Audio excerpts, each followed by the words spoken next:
Alors aujourd'hui, je vais te montrer comment faire des traces manuscrites pour un travail et les envoyer à ton enseignant via Google Classroom. Tu dois t'assurer d'avoir un crayon qui est bien aiguisé pour que ton enseignant ou ton enseignante puisse lire clairement. Ou sinon, tu pourrais même prendre un stylo noir ou bleu. Si tu prends la photo avec un ordinateur ou un Chromebook, je te suggère de faire des demi-pages pour envoyer tes traces parce que la qualité de l'image sur un portable ou un Chromebook est un peu moins bonne que sur un téléphone ou une tablette. Donc à l'instant, moi je vais prendre la photo de mon travail puis on va voir la suite des étapes à suivre.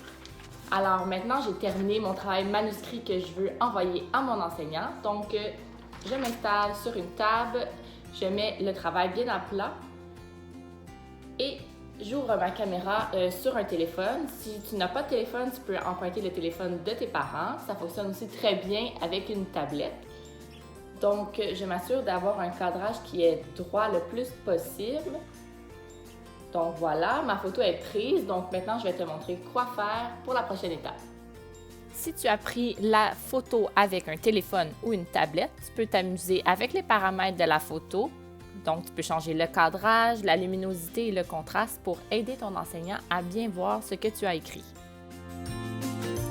Une fois que tu as pris ta photo, il est temps de le récupérer sur ton ordinateur. Donc, moi, je l'ai enregistré dans mon cloud, donc dans mon info nuagique. Tu pourrais l'avoir enregistré sur ton Google Drive via le téléphone ou même te l'envoyer par courriel. Donc, peu importe la façon, maintenant tu le récupères. Je l'enregistre sur mon ordinateur. Voilà.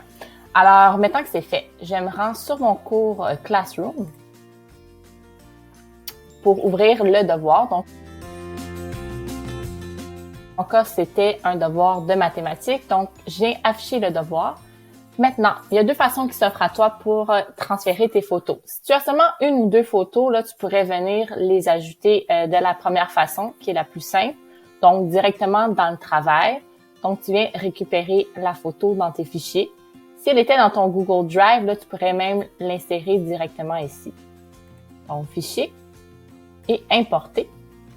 Donc, j'appuie sur le bouton bleu et je choisis ma photo. Donc là, il y a un téléchargement qui se fait et la photo va être importée directement dans le devoir et là, je pourrais rendre mon devoir.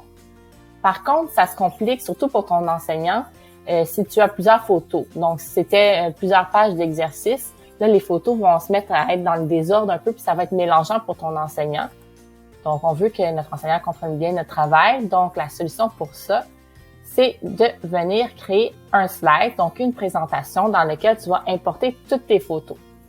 Donc là, automatiquement, Classroom est en train de générer un Google Slides. Et de façon automatique, le format de la page, là, tu vois qu'il est à l'horizontale, donc il est en paysage. Et je peux venir changer ça.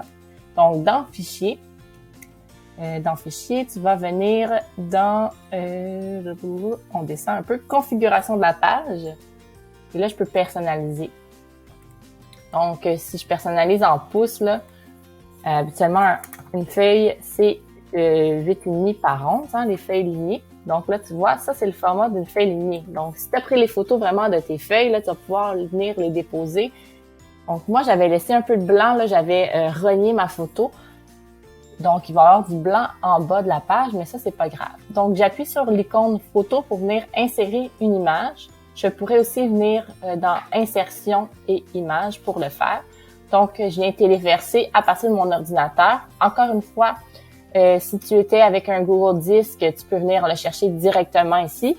Sinon, si tu n'avais pas d'appareil photo, de téléphone cellulaire ou bien de tablette pour prendre ta photo avant, tu viens choisir appareil photo et tu vas pouvoir placer ta feuille directement devant l'ordinateur le plus proche possible. La qualité est moins bonne, donc essaie pas de prendre tes feuilles au complet. Donc, je choisis mon document. Donc là, tu vois, quand je te dis qu'il y avait un espace blanc, c'est parce que le reste de ma page, je l'avais coupé, mais il n'y a aucun problème avec ça. Tu vois ici, dans la boîte que tu descends, ça peut être des commentaires pour ton enseignant. Donc, voici le problème numéro 7 de la page 32. Si tu avais des indications à donner à ton enseignant comme ça, tu pourrais aussi venir mettre des indications à ton enseignant dans une boîte de texte ici. Donc, blabla. Je t'encourage pas à écrire blabla à ton enseignant, mais si tu avais des choses à lui dire à propos de ce que tu as fait, tu pourrais aussi appuyer sur la photo et venir ajouter un commentaire. Donc, un autre blabla.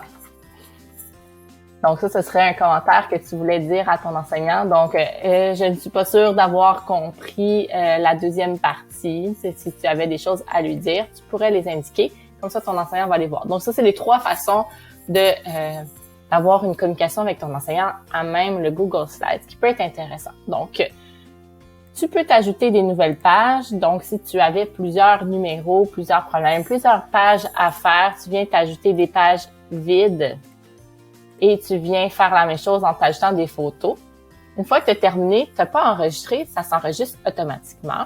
Donc, tu fermes l'onglet ici de Google Slides et tu vois, le Google Slides a été intégré à même ton devoir. Donc, une fois c'est tout terminé, ce qui te reste à faire, c'est de rendre ton devoir à ton enseignant.